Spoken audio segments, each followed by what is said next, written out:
Bismillahirrahmanirrahim. Assalamualaikum warahmatullahi wabarakatuh.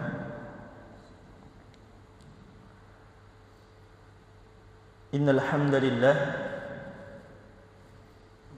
nahmaduhu wa nasta'inuhu wa nastaghfiruh wa na'udzu billahi min shururi anfusina wa sayyiati a'malina may yahdihillahu fala mudilla lahu wa may yudlil fala hadiya lahu. Asyhadu an la ilaha illallah wahdahu la syarika lah wa asyhadu anna Muhammadan 'abduhu wa rasuluhu la nabiyya wa rasula ba'dah. Allahumma shalli wa sallim wa barik wa an'im ala nabiyyina Muhammadin wa ala alihi wa sahbihi ajma'in. Allahumma 'allimna ma yanfa'una wanfa'na bima 'allamtana wa zidna 'ilma. Allahumma faqihna fid din wa 'allimna ta'wil. Allahumma ati nufusana taqwaha wa zakkiha anta khairu man zakkaha anta waliyuha wa maulaha. Allahumma inna na'udzu bika min 'ilmin la yanfa' wa min qalbin la yakhsha' wa min nafsin la tashba' wa min da'watin la yustajabu laha. Ikhwani fid din, a'azzakumullah.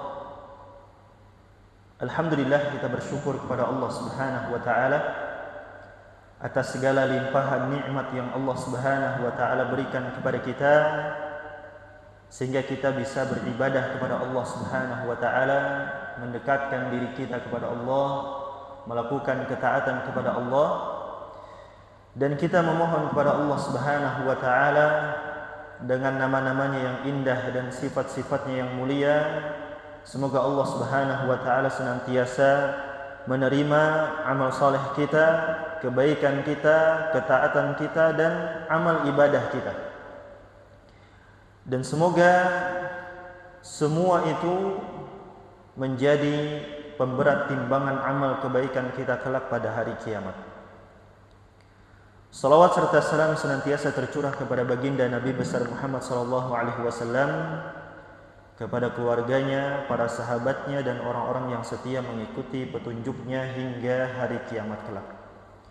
Ikhwan fiddin, a'azzakumullah.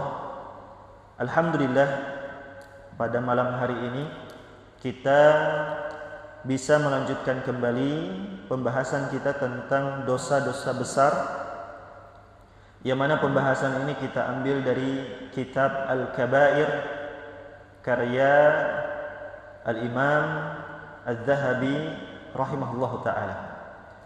InsyaAllah pada malam hari ini kita akan membahas tentang Al-Kabiratu Ar-Rabi'ah, Tarku As-Salah, dosa besar yang keempat, yakni tentang meninggalkan salat. Ya, termasuk dosa besar adalah meninggalkan salat. Ikhwan fiddin, a'azzakumullah. Perlu kita ketahui terlebih dahulu bahwa ibadah salat ini dia adalah salah satu rukun Islam yang sangat ditekankan setelah syahadatain.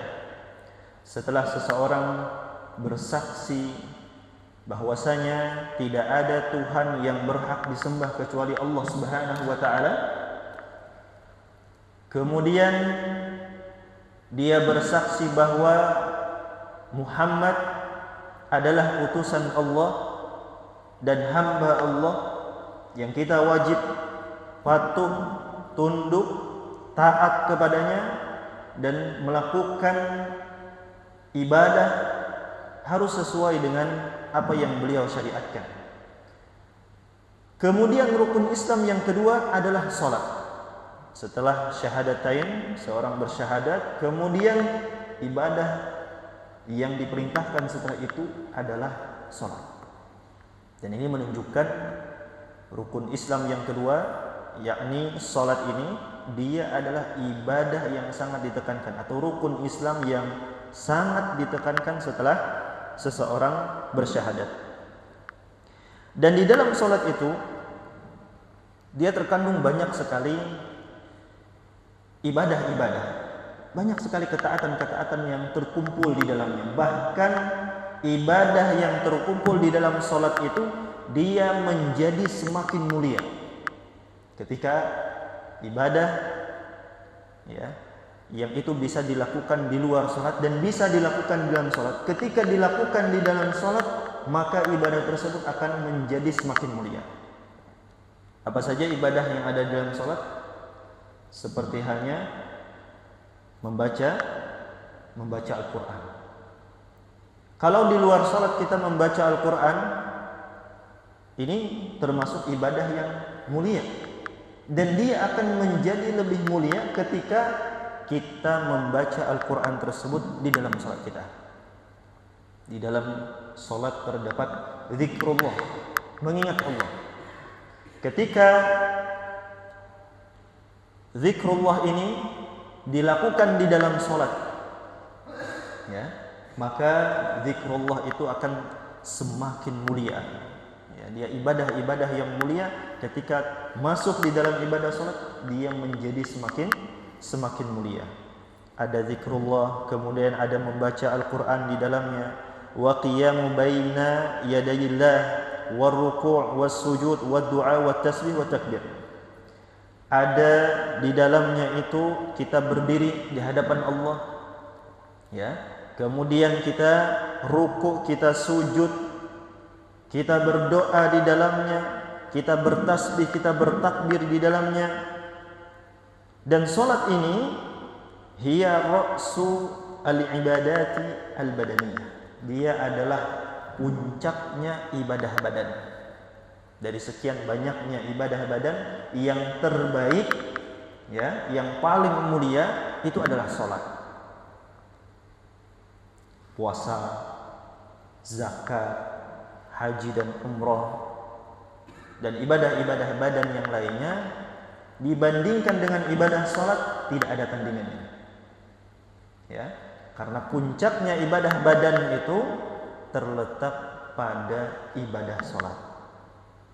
Jadi ibadah salat ini adalah ibadah yang paling bagus, ibadah yang paling mulia, ibadah yang paling mulia di sisi Allah Subhanahu wa ta'ala.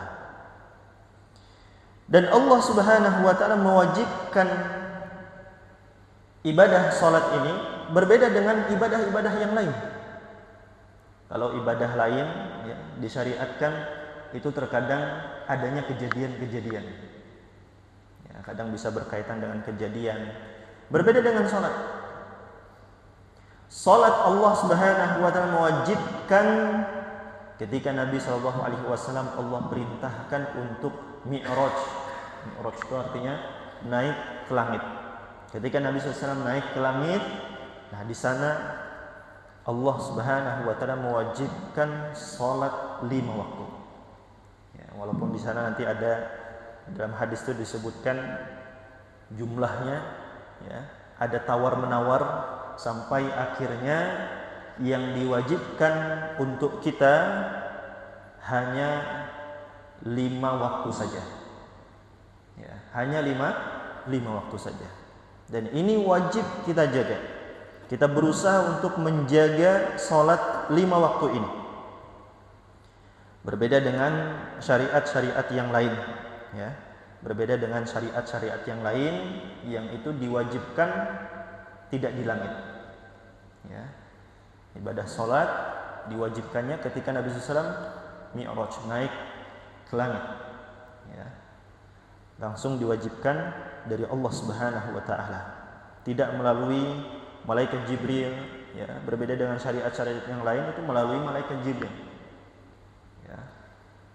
Allah Subhanahu wa ta'ala menyampaikan wahyu melalui malaikat Jibril, kemudian malaikat Jibril datang kepada Nabi menyampaikan bahwasanya ini ada syariat yang Allah Subhanahu wa ta'ala perintahkan, ada perkara yang Allah Subhanahu wa ta'ala larang. Nah, berbeda dengan salat. Maka ini menunjukkan akan agungnya dan besarnya kedudukan salat itu di sisi Allah Subhanahu wa ta'ala. Sehingga orang yang menyia-nyiakan salat, orang yang meninggalkan salat atau melalaikan salat, ini termasuk di antara dosa yang besar. Ya, dosanya sangatlah besar di sisi Allah Subhanahu wa taala. Maka berusaha kita untuk menjaga ibadah salat kita, dan tentunya dengan berdoa meminta kepada Allah agar Allah berikan taufik. Sehingga dengan taufik yang Allah berikan itu kita bisa menjaga ibadah salat. Karena kita tidak akan bisa melaksanakan ketaatan, tidak akan bisa melakukan ibadah kecuali karena taufik yang Allah berikan kepada kita. Karena karunia yang Allah berikan kepada kita sehingga kita bisa beribadah. Jadi kalau kita bisa beribadah, perbanyak bersyukur kepada Allah. Ya, perbanyak bersyukur, perbanyak memuji Allah Subhanahu wa taala. Nah, di antara ancaman di sini disebutkan oleh Al-Imam Az-Zahabi rahimahullahu taala beberapa ayat-ayat dan hadis-hadis yang itu berisi tentang ancaman bagi orang yang meninggalkan salat. Bagi orang yang melalaikan salat. Di sini beliau menyebutkan Quran surah Maryam ayat 59 sampai ayat 60. Kata Allah Subhanahu wa taala, "Fa khalafa min ba'dihim khalfun adha'us shalah wattaba'us syahawat fasawfa yalqawna ghayya illa man taba wa amana wa 'amila shalihan." Kata Allah Subhanahu wa taala, "Fa khalafa min ba'dihim khalfun." Kemudian datang setelah mereka orang-orang yang mereka itu adha'us shalah, mereka menyia-nyiakan salat. Mereka melalaikan salat. Wattaba'us syahawat, dan mereka mengikuti hawa nafsu. Ya, di sini disebutkan orang-orang yang datang setelah mereka itu, apa yang mereka lakukan? Mereka menyia-nyiakan salat, melalaikan salat, dan mengikuti hawa nafsu, mengikuti keinginan diri sendiri. Ya, mengikuti nafsu, apa yang diinginkan oleh nafsu diikuti. Apa akibatnya? Fasawfa yalqawna ghayya, maka kelak dia akan berjumpa dengan ghayy. Nanti akan dijelaskan di sini oleh sebagian para ulama apa yang dimaksud dengan ghayy di sini. Dia akan berjumpa dengan ghayy. Illa man taba wa amana wa 'amila shalihan. Kecuali orang yang bertaubat, beriman dan beramal soleh. Kalau dia bertaubat kepada Allah, kemudian dia beriman dan beramal saleh, maka dia selamat dari ancaman tadi. Qala Ibnu Abbas radhiyallahu taala anhuma, berkata sahabat Ibnu Abbas, semoga Allah Subhanahu wa taala meridhoinya, laisa ma'na adha'uha tarakuha bil kulliyah. Makna daripada adha'uha, mereka itu melalaikannya. Maksudnya kata beliau di sini, bukanlah mereka itu meninggalkan secara keseluruhan, enggak salat sama sekali, bukan itu. Mereka salat. Mereka melaksanakan ibadah salat.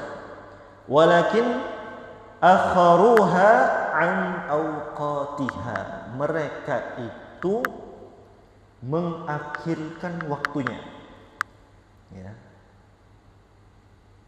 Waktu-waktu salat itu sudah ditetapkan. Wa aqimis salata inna salata kanat 'alal mu'minina kitaban mawquta. Dirikanlah salat, sesungguhnya salat itu bagi orang yang beriman itu sudah ditetapkan waktu-waktunya.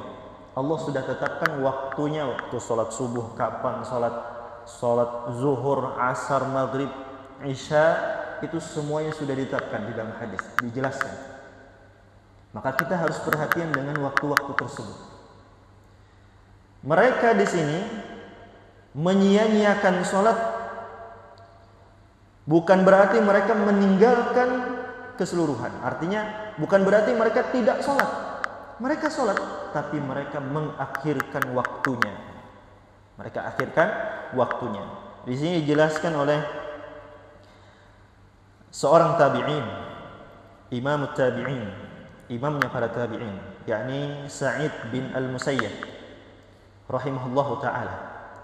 Kata beliau, huwa an la yusalli adh-dhuhra hatta ya'ti al-'asr wa la yusalli al-'asr ila al-maghrib wa la yusalli al-maghrib ila al-'isha wa la yusalli al-'isha ila al-fajr wa la yusalli al-fajr ila tulu'i syams. Maksudnya adalah dia melaksanakan sholat zuhur sampai masuk waktu sholat asar. Di waktu sholat asar baru sholat zuhur. Ya, ketika sholat asar dia mau melaksanakan sholat asarnya dilaksanakan di waktu maghrib, sudah habis waktunya. Ya, sudah lewat waktunya, sudah habis. Sholat maghribnya di sholat isya, ya, di waktu sholat isya. Sholat isyanya dilaksanakan sudah masuk waktu fajar, waktu subuh. Sholat subuhnya dikerjakan ketika sudah matahari terbit. Nah, ini namanya adalah adha'us shalah. Dia menyia-nyiakan atau dia meremehkan sholat. Ya, dia melaksanakan sholat tersebut di luar waktunya. Ya, di luar waktunya. Ini yang termasuk di dalam ancaman pada ayat ini. Ya, dijelaskan oleh Sa'id bin Al-Musayyab rahimahullahu taala. Lalu beliau melanjutkan, faman mata wa huwa musirrun ala hadhihi al-halah wa lam yatub wa'adahu Allah bi ghayyin wa huwa wadun fi jahannam ba'idun qa'ruhu wa khabithun ta'muhu. Beliau sebutkan, barang siapa yang meninggal, dia meninggal ya, karena dia orang yang suka melalaikan sholatnya, akhirnya dia meninggal dalam keadaan tersebut. Ya, terus menerus dia di dalam keadaan melalaikan sholat, akhirnya dia meninggal dan dia tidak sempat bertaubat. Maka kata beliau rahimahullahu taala, wa'adahullahu bi ghayyin, maka Allah mengancamnya dengan ghay. Ghay itu dijelaskan di sini wahwa wadun fi jahannam, lembah yang ada di dalam neraka. Di dalam neraka jahanam itu ada lembah. Nah, di antara lembahnya itu ada namanya ghay. Ya, dijelaskan oleh para ulama, wadun fi jahannam, ba'idun qa'ruhu. Kedalamannya itu sangat dalam. Artinya buruk, ya. Wa khabithu ta'muhu, dan rasanya itu tidak nyaman. Atau wa khabithun ta'amuhu, makanannya itu jelek. Makanan yang ada di sana itu adalah darah dan nanah. Jadi makanan penghuni neraka, wal iyadu billah. Dan al-ghay, jadi tempat yang disediakan oleh Allah Subhanahu wa taala bagi orang-orang yang menyia-nyiakan sholat. Di dalam ayat yang lain juga disebutkan tentang ancaman bagi orang yang melalaikan sholat. Ya. Qala Allah Ta'ala fi ayatin ukhra, Allah berfirman dalam ayat yang lain, fawailul lil musallin, dalam surah Al-Ma'un, alladzina hum an salatihim sahun. Maka kecelakaan, fawailun itu artinya bisa celaka. Sebagian para ulama ada yang mengartikan wailun itu artinya neraka wail. Ya, dia juga salah satu lembah yang ada di dalam neraka jahanam. Ya. Fawailun lil musallin, celaka atau neraka wail bagi orang yang salat. Alladzina hum an salatihim sahun, yang mereka itu lalai terhadap salat mereka. Alladzina hum yura'un, mereka itu riya di dalam salatnya. Ya. Ini ancaman bagi orang yang melalaikan salat. Apakah mereka tidak salat? Mereka salat. Ya, mereka melaksanakan salat. Orang yang melaksanakan salat dengan lalai, dengan dia menunda salatnya sehingga keluar daripada waktunya, diancam dengan ancaman sekeras ini, Maka bagaimana dengan orang yang dia itu dengan sengaja ya, meninggalkan sholat, tidak sholat sama sekali. Nah, ini nanti akan dijelaskan terkait hukum orang yang meninggalkan sholat. Nanti akan disebutkan oleh sebagian para sahabat, ya, disebutkan oleh para sahabat perkataan-perkataan para sahabat yang terkait dengan hukum orang yang tidak sholat atau meninggalkan sholat. Orang yang melalaikan sholat saja ancamannya berat, apalagi orang yang tidak melaksanakan sholat, ya, tidak mendirikan sholat, maka ancamannya tentu lebih berat. Ya. Di sini dijelaskan sahun ay ghafiluna anha mutahawinuna biha. Mereka itu lalai dari sholatnya dan mereka meremehkan sholat. Ya. Mereka meremehkan sholat, menganggap sholat itu adalah perkara yang ringan, sehingga dia tinggalkan. Di sini dijelaskan oleh sebagian para ulama, ai ta'khirus shalah an waqtiha samahum musallin lakinnahum lamma tahawanu wa akharuha an waqtiha wa'adahum biwailin wa huwa shiddatul 'adab wa qila huwa wadun fi jahannam law suyirat fihi jibalud dunya ladzabat min syiddati harrihi. Yang dimaksud dengan mengakhirkan salat di sini adalah dia melalaikan salat di sini adalah dia mengakhirkan salatnya dari waktunya. Ya, walaupun dia dinamakan dengan orang yang salat, akan tapi dia meremehkan, dia mengakhirkan salatnya dari waktunya, sehingga Allah Subhanahu wa taala mengancam mereka dengan wail. Wail itu di sini disebutkan huwa syiddatul adab. Dia adalah siksaan yang berat. Dan disebutkan juga sebagian para ulama huwa wadun fi jahannam. Dia adalah sebuah lembah yang ada di dalam neraka jahannam. Kalau sekiranya di lembah tersebut dimasukkan atau dilewatkan gunung, maka ladzabat min syiddati harrihi. Maka gunung itu akan meleleh, gunung itu akan hancur. Ini kalau dilewatkan atau dimasukkan ke dalam lembah tersebut di neraka Wail. Gunung yang keras saja bisa hancur. Apalagi kita yang badan kita ini dari kulit, ya, daging, kulit. Bahkan dalam Al-Quran itu disebutkan manusia dan batu itu adalah bahan bakarnya api neraka. Kita kalau lihat bensin, ya, ada api, itu langsung nyambar apinya, langsung nyala. Itulah kalau bahan bakar. Bagaimana di neraka? Tidak bisa kita membayangkan, ya, siksaan yang sangat berat. Kita manusia sebagai bahan bakar api neraka, yang namanya bahan bakar itu kalau kena apinya langsung menyambar, langsung hangus.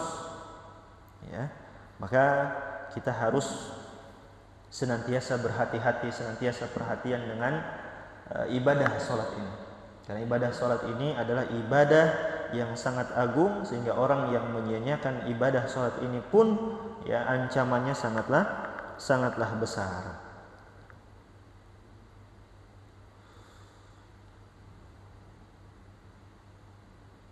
Illa an yatuba ila Allah Ta'ala wa yandamu ala ma farraqa, kecuali dia bertaubat kepada Allah Subhanahu wa taala dan menyesali atas kelalaian atau sifat remeh yang dia lakukan. Dan Allah Subhanahu wa taala juga menyebutkan di dalam ayat yang lain, ini sebagai bentuk peringatan bagi kita semua, jangan sampai, ya, kita dilalaikan dari ibadah sholat dengan perkara-perkara yang duniawi. Allah sebutkan, ya ayyuhalladzina amanu, wahai orang-orang yang beriman, la tulhikum amwalukum wala auladukum an zikrillah. Janganlah anak-anak harta kalian dan anak-anak kalian memalingkan kalian dari zikrullah, dari mengingat Allah Subhanahu wa taala. Disebutkan oleh para ahli tafsir, ya, al-muradu bi dzikrillah fi hadhihi al-ayah as-salawat al-khams. Yang dimaksud dengan zikrullah di dalam ayat ini adalah salat 5 waktu. Jangan sampai harta kita dan anak-anak kita menjadikan kita lalai dari ibadah salat. Jangan sampai kita beralasan, ya, kita mencari nafkah, ya, beralasan karena kita punya kewajiban, kemudian kita tinggalkan ibadah salat. Sedangkan ibadah salat ini adalah ibadah yang sangat ditekankan, amalan wajib yang lebih ditekankan daripada amalan yang lain. Makanya disebutkan dengan fardun. Fardun itu lebih ditekankan lagi, ya. Kalau wajib itu dia wajib, tapi kalau fardun itu artinya wajib, dan wajibnya itu lebih ditekankan lagi, ya. Makanya disebut salat fardu, salat wajib, ya. Salat fardu dia pakai kata fardun karena memang sangat ditekankan, ya. Faman ishtaghala bimalihi fi bai'ihi wa shira'ihi wa ma'ishatihi wa dayya'athu wa auladihi 'anis salah fi waqtiha kana minal khasirin. Wa may yaf'al dzalika fa ulaika humul khasirun. Barang siapa yang melakukan perkara demikian, maka dia termasuk orang-orang yang merugi. Kalau kita justru malah lebih menyibukkan diri kita dengan dunia sehingga kita terlalaikan dari ibadah salat, maka kita di akhirat akan termasuk orang-orang yang merugi. Bahkan disebutkan dalam sebuah hadis, yang hadis ini diriwayatkan oleh Ahmad, kemudian diriwayatkan juga oleh At-Tabrani. Nabi SAW beliau bersabda, man hafadha 'alaiha, barang siapa yang menjaga salat yang wajib, kanat lahu nuran wa burhanan wa najatan yaumal qiyamah, maka bagi dia cahaya, kemudian bagi dia adalah bukti. Burhan itu artinya bukti keimanan. Kemudian najatan, bagi dia keselamatan yaumal qiyamah, pada hari kiamat. Orang yang menjaga salat, keuntungan yang akan dia dapatkan, ya, keuntungan di dunia dan di akhirat. Dan di akhirat pada hari kiamat kelak dia akan mendapatkan cahaya, dia akan mendapatkan bukti keimanan dia, dan dia akan mendapatkan keselamatan. Wa man lam yuhafiz 'alaiha, dan siapa yang tidak menjaga salat, lam takun lahu nuran wala burhanan wala najatan yaumal qiyamah, maka dia tidak akan dapat itu semua, ya. Dia tidak akan dapat cahaya, dia tidak akan mendapatkan bukti keimanan dia, dan dia tidak akan mendapatkan keselamatan pada hari kiamat. Dan Nabi SAW melanjutkan, wa kana yaumal qiyamati ma'a fir'aun wa qarun wa haman wa ubay bin khalaf. Nanti di hari kiamat dia akan dikumpulkan bersama Fir'aun, dikumpulkan bersama Qarun, dikumpulkan bersama Haman, dan dikumpulkan bersama Ubay bin Khalaf. Ini semua adalah orang-orang buruk, ya. Mereka semua ini adalah orang-orang yang buruk, yang dibinasakan oleh Allah Subhanahu wa taala. Allah binasakan mereka dengan nikmat dunia yang Allah berikan kepada mereka. Bahkan para ulama, sebagian para ulama, qala ba'dul ulama rahimahumullah, sebagian para ulama menyebutkan, wa innama yuhsyaru tarikus salati ma'a haula'il arba'ah li'annahu innama yashtaghilu an as-salati bimalihi aw bimulkihi aw bi wizaratihi aw bi tijaratihi. Sejatinya orang yang meninggalkan sholat, mereka itu dikumpulkan bersama 4 orang tadi, ya, bersama Fir'aun, Qarun, Haman, dan Ubay bin Khalaf. Ya, mereka dikumpulkan bersama mereka yang berempat itu karena mereka menyibukkan diri mereka sehingga mereka lalai dari ibadah sholat dengan harta mereka.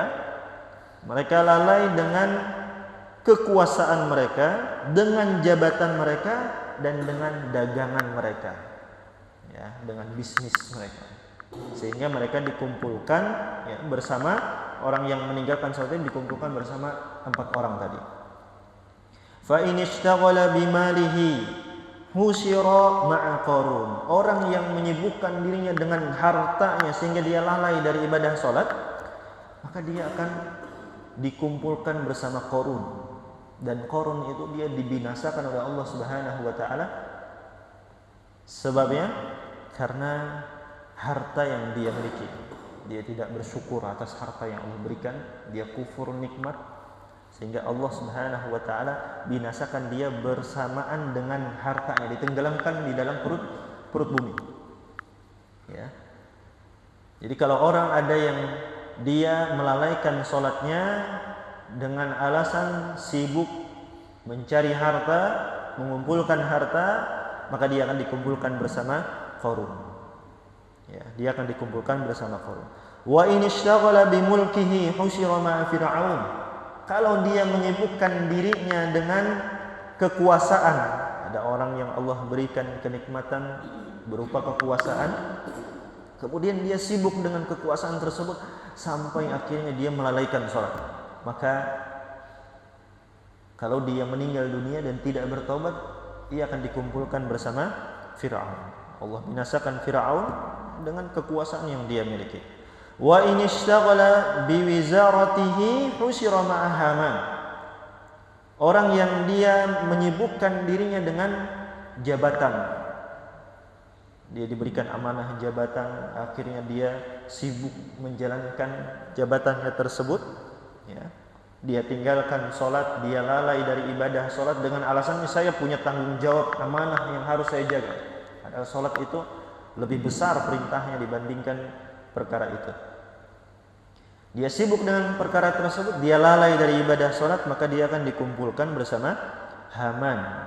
Wa in ishtaghala bi tijaratihi husyira ma'a Ubay bin Khalaf wa huwa tajirul kuffari bi Makkah. Kalau dia sibuk dengan perdagangan, sibuk dengan bisnis sehingga dia lalaikan ibadah sholatnya, ya, dia tinggalkan ibadah sholatnya, maka dia akan pada hari kiamat dia akan dikumpulkan bersama Ubay bin Khalaf, yang mana Ubay bin Khalaf ini adalah seorang pedagang kafir yang berada di Mekah. Ya. 4 orang ini semuanya adalah orang-orang buruh. Ya. Maka orang yang dia meninggalkan sholat, ya, sebagaimana yang dijelaskan oleh para ulama ini, maka dia akan dikumpulkan bersama 4 orang ini. Wal'iyadzubillah. Tentu kita ya, harus perhatian dengan ibadah sholat kita. Dan ibadah sholat ini, ikhwani fillah a'azzakumullah, dia adalah ibadah yang sangat agung karena dia menjadi ibadah yang pertama kali yang akan dihisab oleh Allah. Ketika kita meninggal dunia pada hari kiamat nanti, ya, ketika hari kiamat, amalan yang pertama yang akan dihisab oleh Allah, yang akan dipertanyakan oleh Allah Subhanahu wa taala, amalan salatnya. Ya. Amalan salatnya yang akan ditanya. Kata Nabi sallallahu alaihi wasallam, "Awwalu ma yuhasabu bihi al-'abdu yaumal qiyamati min 'amalihi as-shalah." Amalan yang pertama yang akan dihisab, sesuatu yang pertama kali akan dihisab dari seorang hamba pada hari kiamat dari amalnya adalah salat. Salat ini yang akan ditanyakan oleh Allah, yang akan dihisab terlebih dahulu sebelum perkara-perkara yang lain. Allah tanyakan terlebih dahulu tentang salatnya.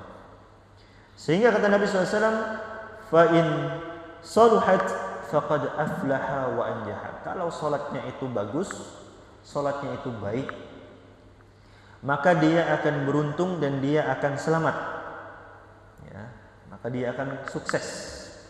Dia akan beruntung dan dia akan sukses. Wa in naqasat faqad khaba wa khasir. Kalau dia salatnya itu kurang, ya, karena dia melaksanakan salatnya mungkin, ya, ini selain daripada melalaikan salat, ya, selain daripada melalaikan salat itu ada juga perkara yang harus kita perhatikan, yakni syarat-syaratnya, rukun-rukunnya dan wajib-wajib dalam salat. Ya, ketentuan-ketentuan yang ada di dalam salat itu juga harus diperhatikan. Karena orang kalau dia melaksanakan sholat tapi dia tidak memperhatikan tuntunannya, syaratnya kada diperhatikan, rukunnya kada diperhatikan, maka sholatnya juga jadi batal. Maka kita harus perhatian dengan ibadah sholat kita, bukan hanya sekedar perhatian dengan waktu sholatnya saja, tapi kualitas atau pelaksanaan sholatnya itu pun juga harus kita perhatikan. Tata caranya sudah sesuai dengan sunnah Nabi ataukah belum sesuai dengan sunnah Nabi SAW. Kalau sholatnya baik maka dia akan selamat, ya. Kalau sholatnya itu kurang, cacat, maka dia akan merugi dan dia akan celaka. Nah, ini dan sholat ini menjadi tolak ukur terhadap ibadah-ibadah yang lain. Kalau sholatnya saja hancur, maka ibadah-ibadah yang lain pun juga akan menjadi hancur. Lalu beliau Al-Imam Az-Zahabi rahimahullah ta'ala, beliau menyebutkan beberapa sabda Nabi SAW yang lain yang menunjukkan bahwa ibadah sholat ini adalah ibadah yang membedakan seseorang dengan kekafiran. Seseorang itu akan diketahui fulan muslim. Kenapa? Karena dia menjaga ibadah sholat. Ya. Maka sampai Nabi SAW menyebutkan perkara tersebut menunjukkan ibadah sholat ini ibadah yang sangat agung. Kata Nabi SAW, al-ahdul ladzi bainana wa bainahum as-shalah, faman tarakaha faqad kafar. Dalam hadis yang lain disebutkan, inna bainar rajuli wa bainash syirki wal kufri tarkus shalah. Ya, perjanjian antara kami dan mereka adalah salat. Barang siapa yang meninggalkan salat, maka sungguh dia telah kafir. Ya, maka sungguh dia telah kafir. Dalam hadis yang lain, inna bainar rajuli wa bainash syirki wal kufri tarkus shalah. Sesungguhnya pembeda antara seseorang dengan kesyirikan dan kekafiran itu adalah tarkus shalah, meninggalkan salat. Jadi kalau orang menjaga salatnya, maka dia terjaga dari kekafiran.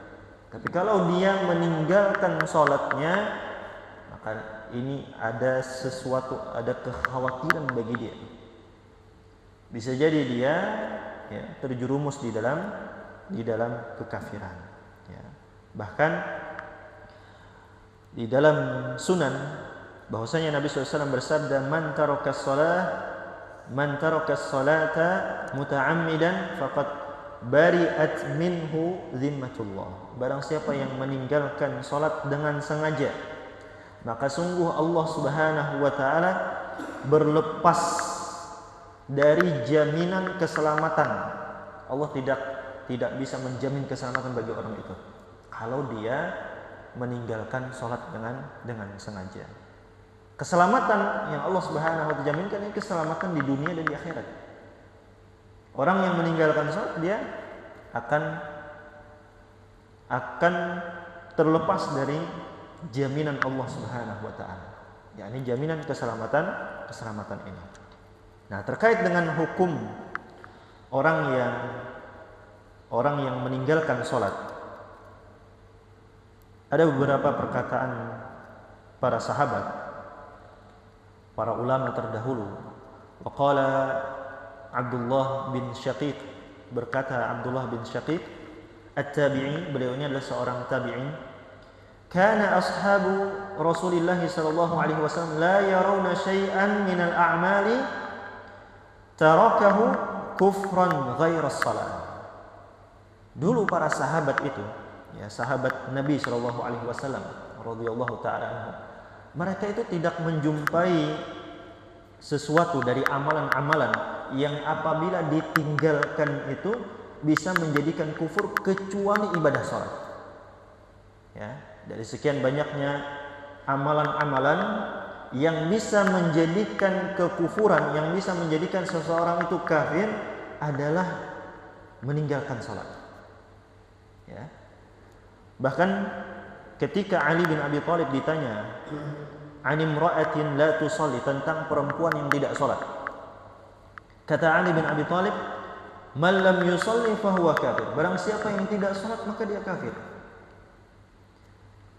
Di antaranya juga perkataan sahabat Ibnu Mas'ud radhiyallahu ta'ala anhu, man lam yusalli fala dina lahu, orang yang tidak sholat maka tidak ada agama baginya. Artinya dia keluar dari agama Islam. Nah ini ya disebutkan oleh para sahabat, disebutkan oleh para ulama, para salafus saleh. Mereka menyebutkan tentang bagaimana hukum orang yang meninggalkan sholat tadi sampai mereka menyebutkan kafir. Dan jumhur ulama, mayoritas para ulama, mereka menyimpulkan terkait hukum orang yang meninggalkan sholat. Kalau dia itu meninggalkan sholat ya, dengan sengaja, dan dia meyakini bahwasanya ibadah sholat ini tidak wajib. Ya, ketika ditanya kenapa pian kada sembahyang? Apa sembahyang? Sembahyang itu kada wajib. Sholat zuhur itu kada wajib, sholat asar kada wajib. Dia mengingkari kewajiban sholat 5 waktu itu. Maka mayoritas para ulama menyebutkan dia keluar dari agama. Dia kafir. Karena dia mengingkari kewajiban sholat itu. Dia meninggalkan sholat, kemudian disertai dengan pengingkaran wajibnya sholat 5 waktu. Pendapat yang kedua, mayoritas para ulama menyebutkan orang yang meninggalkan sholat karena kejahilan, karena dia tidak tahu bahwa sholat 5 waktu itu wajibnya kada tahu. Kemudian dia tinggalkan sholat wajib tersebut karena malas, atau mungkin karena dia terbawa arus lingkungan. Di lingkungan itu orang-orang tidak sholat, akhirnya dia ikut tidak sholat, dia tinggalkan sholat, ada sembahyang ya. Karena lingkungannya tadi. Dan dia tidak, bahasanya itu dia tidak mengingkari bahwa sholat 5 waktu itu tidak wajib. Dia tidak mengingkari bahwasanya sholat 5 waktu itu wajib. Dia tidak mengingkari itu. Maka kata para ulama, dia dihukumi sebagai fasik atau dosa besar. Ya. Kalau istilahnya itu dia kafir, tapi kafirnya itu kadang mengeluarkan dia dari agama. Kafirnya ini di sini maksudnya adalah dosa besar. Maka dia berdosa besar dan dia wajib bertaubat. Ya, kalau dia meninggalkannya karena kejahilan, karenanya kada tahu, atau mungkin yang meninggalkan karena malas, ya, atau dia meninggalkan karena lingkungan orang-orang di sekitarnya kada ada yang sembahyangan, akhirnya kada sembahyang, dan dia tetap meyakini bahwa sholat 5 waktu itu wajib, maka dia dihukumi fasik, ya, dosa besar, dan dia wajib bertaubat kepada Allah Subhanahu wa ta'ala. Nah, ini beberapa perkara ya, yang terkait dengan meninggalkan sholat. Ada ancaman yang Masya Allah luar biasa, banyak sekali disebutkan dalam ayat-ayat ataupun hadis-hadis. Begitu pula perkataan para salafus saleh, orang-orang saleh terdahulu ya, dari para sahabat, para tabi'in, menyebutkan akan besarnya ancaman bagi orang yang menyia-nyiakan sholat, orang yang meninggalkan sholat ya. Hada wallahu ta'ala a'lam. Mungkin ini yang dapat ulun sampaikan. InsyaAllah di pertemuan yang lain kita akan lanjutkan dosa besar yang kelima, yakni tentang menahan zakat. Dia tidak mau mengeluarkan zakat. Ini juga termasuk termasuk dosa besar. Wallahu taala a'lam wa sallallahu ala nabiyyina Muhammadin wa ala alihi wa sahbihi ajma'in. Subhanakallahumma wa bihamdika asyhadu an la ilaha illa anta astaghfiruka wa atubu ilaik. Assalamualaikum warahmatullahi wabarakatuh.